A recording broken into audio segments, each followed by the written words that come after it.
Amigas, amigos de Libros and Beers, estamos estrenando entrevistas y el gusto de recibirlo en nuestro canal a José Luis Verderico, escritor, periodista acá mendocino de diario1.com y de Radio Niwil, quien estuvo estrenando su primer novela, La noche del terremoto.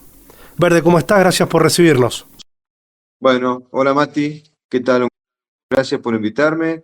Bueno, voy a toda la audiencia de este grupo, que me encanta la finalidad, o sea, leer entre todos, compartirse lecturas, comentarios, indispensable también para complementar la lectura, la interacción. Gracias, Mati, de vuelta. Bueno, Verde, contanos un poco esto de cómo fue la primer novela, digamos, ¿qué te lleva a la primer novela? ¿Cómo fue esa nueva experiencia? Venías de otros formatos y bueno, y algo nuevo también para vos. Bueno, exactamente, yo venía desde hace más de 10 o 12 años de otro formato, esencialmente cuentos, que aprendí a escribir, a bucear un poco en el mundo del cuento y sus técnicas con Mercedes Fernández, conocida periodista, escritora mendocina. A medida que íbamos avanzando en los talleres de escritura de cuentos, en un momento me decía, che, tus materiales están buenos, me gustan, hay que tocar esto, aquello, pero me decía, vos das más para el perfil de la novela, sos muy descriptivo con algunas cuestiones, te salís un poquito del canon del cuento, aprovechá esa facilidad para la descripción, básicamente, abriste hacia la novela, que es un formato absolutamente distinto del cuento. Bueno, un poco vino por ahí el estímulo, así que hace algunos años empecé a buscar temas específicos para una primera novela y terminó, bueno, después de mucho tiempo de trabajo, una novela o una novela corta, se llama La noche del terremoto, que ya está circulando desde mayo. Y bueno, me metí en un mundo nuevo para mí y la verdad que ha resultado muy bien. Hay buenos comentarios, hay buenas devoluciones, está circulando, está a la venta en librerías, también por privado. Y la verdad que satisfactoriamente, para hacer la primera novela, mucho más de lo que yo esperaba y también te deja picando o te deja el gustito de incursionar en otra novela que sea un poquito más larga. Bueno, vamos a contar un poco la trama de la novela. Una empresaria contrata a un genealogista, una figura llamativa. También en la presentación del libro tuve la posibilidad de estar ahí acompañándote y salió este tema, ¿no? Lo loco del genealogista. Una empresaria contrata a un genealogista porque va a empezar biodecodificación, un tema muy actual. Y bueno, y faltaba Andrea. ¿Y dónde está Andrea? ¿Y dónde está Andrea? Y esta novela que está atravesada por 2 terremotos. Nada, ¿cómo fue este génesis de decir, bueno, vamos a escribir? Porque generaste esto, ¿no? Unas cuestiones actuales con la historia sanjuanina, con la historia mendocina, con una historia de vida. En el medio aparecen un montón de sucesos que la novela, cuando parece estar resuelta de golpe, cambia de nuevo el foco. Bueno, a ver, esto tiene distintos tópicos. Primero, el telón de fondo, que son terremotos, 2 terremotos de San Juan de 1944, de Mendoza de 1985. Ese tópico, vos sabés que fue también un aguijón que me clavó un viejo compañero de trabajo, periodista, Manuel de Paz, que veía que fines de los 90, ya en los 2000 avanzado, la redacción de Diario 1, la vieja redacción de Diario 1, estaba, a ver, compuesta por muchos periodistas que habían empezado a escribir literatura a la par. Entonces en un momento Manuel me dice, che, yo leo que algunos de ustedes ya están haciendo literatura, algunos ya eran renombrados, como el Rubén Valle, el Pato Rodón, el Pollito Ábrego, Jaime Correas, ya estaba escribiendo literatura. Entonces me dice Manuel, che, pero nadie de ustedes escribe sobre algo tan nuestro como los terremotos. Y me pinchó ahí, y esa idea quedó guardada por ahí dando vueltas y terminé utilizándolo como telón de fondo. Los terremotos de San Juan y Mendoza, históricos, reales, están contados en la novela con datos objetivos, con fotos de la época y demás. Y la otra historia, bueno, un poco mi especialidad, yo soy periodista desde hace más de 30 años, siempre dedicado a los casos policiales, judiciales, y un caso que yo conocí siendo muy joven, con apenas 11 años, un poquito más que un niño. Escuchaba que en Mendoza, sobre todo en las mesas de la familia, se hablaba de el caso de una chica adolescente que había muerto después de ir a bailar con unos amigos. Había muerto de 2 infartos porque le habían puesto en el trago una pastilla para el celo de las yeguas, una pastilla de uso veterinario. Con el tiempo, ya con el trabajo periodístico, judicial y demás, terminé dándome cuenta de que esa historia, que al comienzo me pareció un mito o una leyenda, era una historia real de Mendoza, de 1982, y una historia que había quedado impune, lamentablemente. Asocié un poquito los dos temas, lo policial con el caso real, telón de fondo los terremotos. ¿Por qué?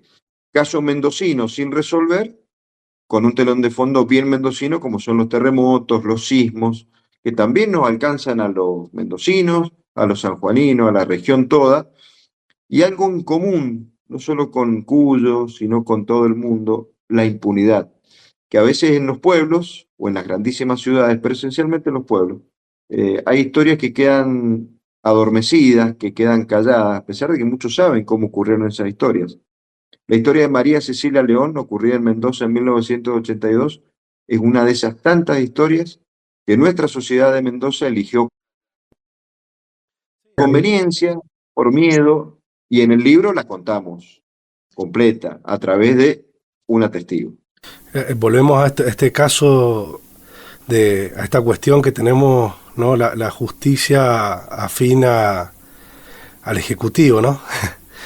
Claro, sí, sí, y los poderes públicos totalmente vinculados y los poderes públicos generalmente dependientes, muy dependientes de las decisiones políticas. Estábamos en Mendoza en el 82, estábamos casi ya en el fin de la dictadura militar. Mendoza era gobernada de facto por Bonifacio Sejuela, hombre del Partido Demócrata de Mendoza, el histórico PD. Bueno, durante su gobernación, casi al final de su gobernación, termina ocurriendo este hecho que lo vincula directamente, directísimamente con la muerte de María Cecilia León. Tan directamente que tuvo que dejar el poder un tiempo antes, entregárselo a otro de facto como Eliseo Vidal Villanueva, y eso tiene mucho que ver con cómo se teje el poder, cómo se resuelven algunas cuestiones por debajo de la alfombra, pero sin embargo, y ahí pues sabes que saco una de las primeras conclusiones, post presentación del libro, eh, mucha gente que tenía la edad de María Cecilia León y de las personas involucradas andan por los 60 años. Cuando empezamos a hacer promoción del libro, publicidad del libro, mucha gente nos contaba a través de Radio Niwil, a través del diario y de algunos mensajes en las redes que conocían perfectamente el caso de Cecilia León y sabían perfectamente quiénes habían sido los tres involucrados, absolutamente impunes en esta historia tremenda. Por eso, a veces la literatura, y ahí nos metemos un cachito con lo que estamos hablando de literatura, trucos y demás, está esa herramienta tan valiosa que es la justicia poética. Nos permite a los autores hacer que la historia termine como realmente queremos que termine, o como debió haber terminado en el caso de Cecilia León. Ahí, si bien tocas y traes arriba a la mesa el tema, un tema verídico, vos sabés que en la presentación y también en el prólogo del libro, o en una de tus primeras frases acá en el libro, se refleja esto de las víctimas de los terremotos. Vos sabés que, claro, cuando uno lo escucha al pasar por ahí no es tan significativo como cuando uno lo reflexiona, pero me pasó esto de decir, el terremoto como acontecimiento dura, y después queda en la noticia dando vuelta a los daños, las repercusiones, la recuperación, todo, y de golpe las víctimas son anónimas, las víctimas de los terremotos son anónimas. Esto, vos tocás el tema de una especie de, vamos a decir, adopción, que en realidad no sería así, una apropiación de... Sí, hoy sería una apropiación, en el caso de la historia real, que también está contada en el libro, es un gesto de amor, es una adopción. Claro. Hablando del terremoto de San Juan del 44. Claro. Vos ahí en este tema de eso que se acercaba gente, que habían niños que habían quedado huérfanos, que partían para distintos rumbos, que después iban a tener toda esta cuestión con la identidad. Ahí también hay un factor verídico importante que quizás no está tan explotado o tan resuelto como el caso, digamos, con nombre y apellido. Totalmente, es una de las tantas aristas, porque, y ahí vuelvo un cachito al comienzo, donde yo acepté la idea de la sugerencia de Mercedes Fernández, porque me decía Mercedes, la novela es como el árbol que se empieza a ramificar y va en distintos sentidos. Y una de las historias que se desprende de esta historia madre de la noche del terremoto es justamente las víctimas del terremoto de San Juan del 44, y no hablo solo de los 10.000 muertos que hubo, sino de los centenares y hasta varios miles de personas que quedaron sin familia, porque se salvaron, porque sus familias murieron enteras, y especialmente hablo de chicos. El capítulo de las víctimas del terremoto, y esto es real, muchos pequeños, desde edades de meses hasta los 6 o 7 años, quedaron sin madre, sin padre, sin abuelo, sin tío, y fueron adoptados por gente incluso de Mendoza, de San Luis, de la propia San Juan, de la zona más lejana. Recordemos que el terremoto de San Juan afectó una zona puntualmente, y hasta gente de Chile venía a San Juan a adoptar esos pequeños que de pronto habían quedado sin familia. Yo, por la época y por el tenor de cómo sucedieron esas adopciones, lo considero justamente adopciones gesto de amor, porque esos chicos ya no tenían a nadie más. Distinto es el caso de las apropiaciones ocurridas durante la dictadura militar, donde los chicos eran robados a punta de pistola y a causa de crímenes. Pero me pareció interesante esa secuela, porque siempre hablamos de terremotos, tantas víctimas fatales, pero también hay de las otras, los huérfanos del terremoto, ¿no? Claro. Esos casos reales, y ahí me valgo de esa experiencia que fue real para muchísima gente, para que uno de esos huérfanos del terremoto fuera el hilo conductor de esta novela, ¿no? Claro. Vos sabés que si lo tuviera que simplificar al libro en una frase o en un concepto, el libro es una búsqueda constante, ¿no? Está Andrea Setter, que la están buscando, que de golpe desaparece en el 44, esa misma Andrea Setter que desaparece en el 85, es Andrea Setter que está buscando a este genealogista. El libro es una búsqueda constante. El genealogista busca constantemente. ¿Y qué hay con vos y las búsquedas? Porque el detective Min, el genealogista, digamos, estás todo el tiempo atrás. ¿Qué es lo que te lleva a ser un buscador? Bueno, totalmente. A ver, diste en el clavo. Me empecé a dar cuenta hace varios años, cuando empecé a escribir y cuando empecé a imaginar historias que después podía escribir o podía dejar a medias, quién sabe. Me di cuenta que todas mis historias van en torno a búsquedas.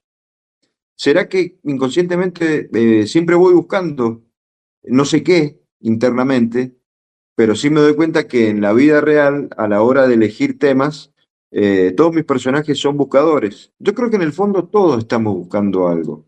No sabemos qué, algunos sí saben qué buscan, pero en mi caso siempre ando buscando internamente, quizás cuestiones particulares, quizás algunas respuestas de la vida. Tengo algunas respuestas pendientes. Siempre estoy buscando por lo menos respuesta a un par de preguntas que son personalísimas, pero que no logro responder. Y así todos mis personajes, como bien observaste vos, claramente, el detective Min es un detective que va buscando soluciones a algunos problemas ajenos, pero también a algunas cuestiones propias. La búsqueda también se planteó en el libro de Abelino Mauri, que es de investigación periodística, publicado en 2019 por la Universidad Massa. Empecé a buscar cómo había sido la historia para volver a contarla, y me di cuenta que cuando la había encontrado tenía que seguir buscando, y busqué a los hijos de Abelino Mauri, que ya son personas de más de 50 años y que fueron parte de esa historia tremenda. Y búsqueda sin fin prácticamente. El ejercicio del periodismo también me ha granjeado mucho esa inquietud, buscar, buscar, buscar. Y el tema que a veces es difícil poner un punto en decir, bueno, ya encontré lo suficiente, hasta acá llego, pero uno entra en una rueda a veces medio compleja. Sí, diste en el blanco, las búsquedas. Creo que todos buscamos cosas, ¿o no? Sí, por supuesto. Sí, sinceramente el libro es un libro muy ágil, estructuralmente tiene algunos saltos al pasado. Bueno, lo que lo va haciendo es dinámico, el libro es muy dinámico. Eso creo que es una de las cosas más positivas que destaqué del libro.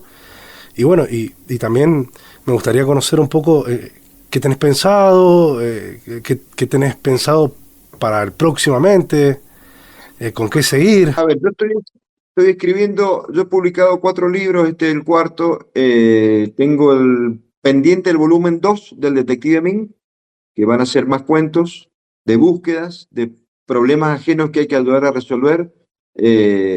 tengo muchos cuentos escritos sin publicar. De hecho, tengo en mi sistema de trabajo una carpeta que dice cuentos sin publicar y siempre voy buscando, mirá, la palabrita, buscando qué escribir, buscando temas. Pero me pasó algo particular con la noche del terremoto.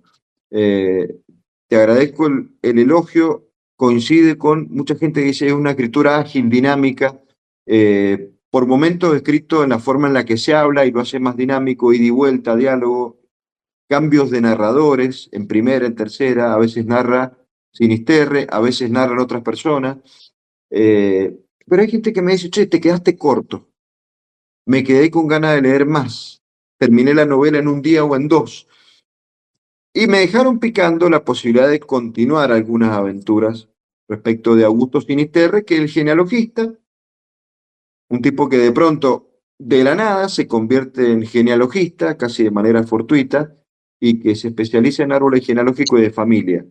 Eh, Creo que puedo llegar a profundizar en algo de eso. Tengo ganas de avanzar, de llevar a Augusto Sinisterre a descubrir y a buscar nuevas cosas. Nuevas Eso es uno de historias. los temas. Y quiero seguir con algo de investigación periodística, especialmente casos judiciales. Tuvimos acá en Mendoza, en el año 2006, el caso de Flavio Piotante, psicólogo asesinado junto con una paciente en el consultorio en pleno centro. Pasaron 18 años ya, el único sospechoso estuvo prófugo todo el tiempo. Cuando caducó la posibilidad de detenerlo, se presentó ante la justicia, el caso quedó impune, con el único sospechoso ya sobreseído por el paso del tiempo, y es uno de los casos policiales y criminales más interesantes que me tocó cubrir en tantos años de laburo.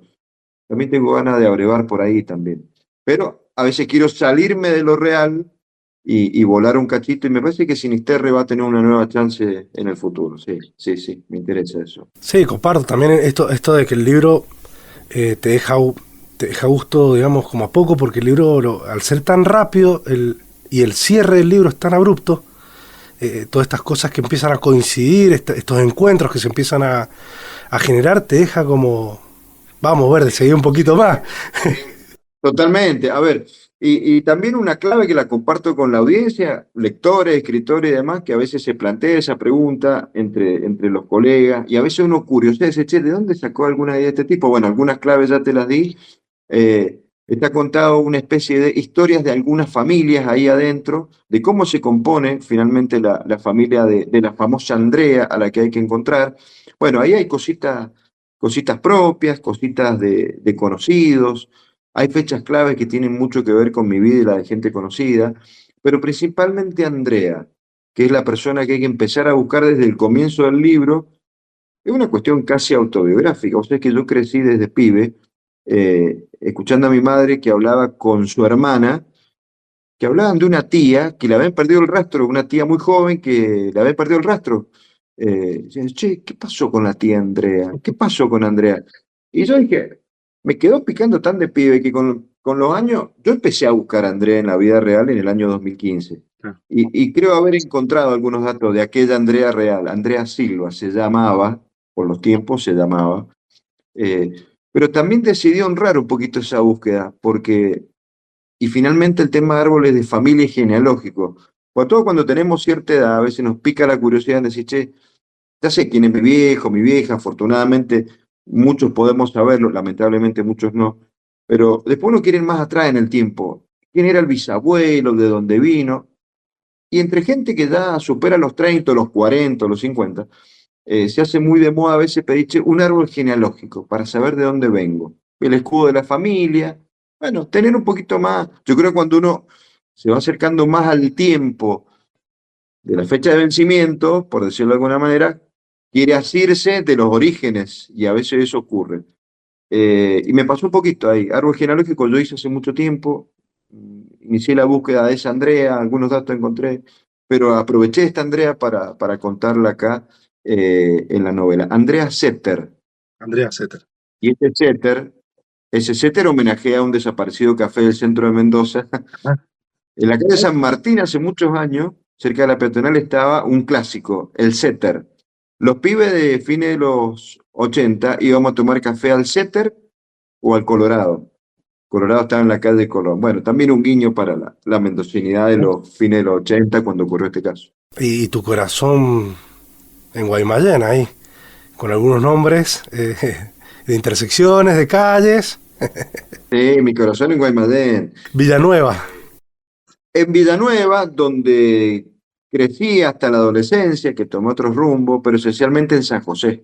Claro. La vuelta de la vida me han traído, he crecido en San José, tuve mis primeros amigos en San José, no donde yo vivía, fíjate vos, sino la zona de la casa de mis abuelos maternos, la cancha de Argentino.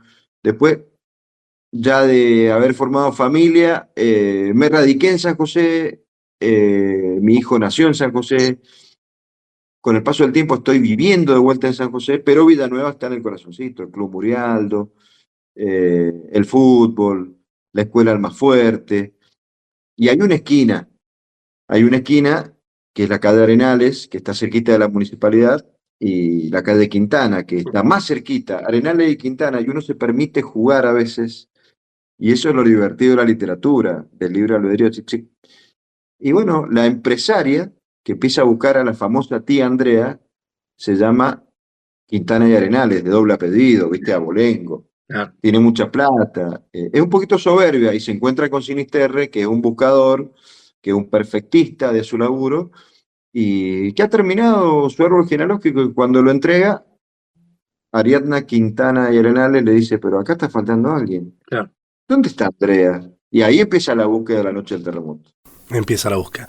Bueno, Verde, contanos un poco dónde te pueden escribir aquellos que se quieran hacer con el libro.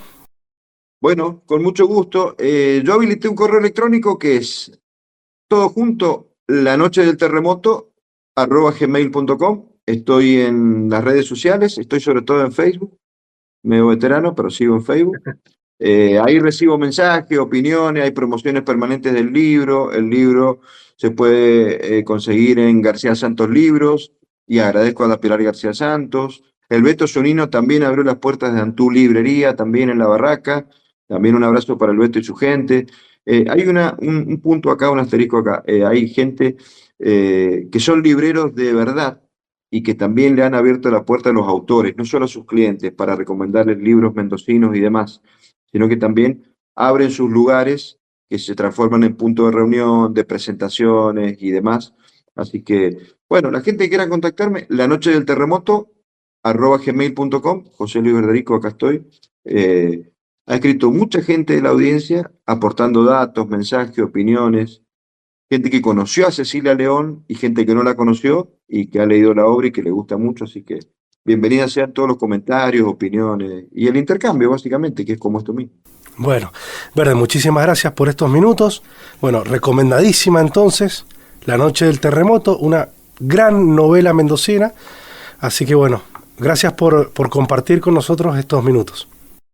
Bueno, quiero destacar en el último parrafito el trabajo de BRIC, contenido editorial, Jimena Díaz Guzmán, diseñadora gráfica, arquitecta, hija de un queridísimo compañero del Rafa Díaz Guzmán, uno de los fundadores del Diario Uno de la década del 90. Con Jimena trabajamos mucho en la parte artística y ella supo interpretar de manera deliciosa, te diría. Por eso el libro tiene este diseño, tiene esta categoría, que mucha gente, la tapa del libro es como la tapa de un diario o de una revista, es como una obra de arte, es la puerta de entrada. Y esta puerta de entrada, la verdad que le abrió mucho el camino a mucha gente que entró por la tapa, entró por el título, sobre todo por el diseño y que lo ha disfrutado. Mati, bueno, te agradezco infinitamente este espacio y un cariño a todos los lectores y amigos de Birras and Beers. Libros and Beers. Por ahí hemos metido alguna colaboración y siempre estamos atentos a esos espacios. Bienvenido a este ciclo de entrevistas también. Muchísimas gracias.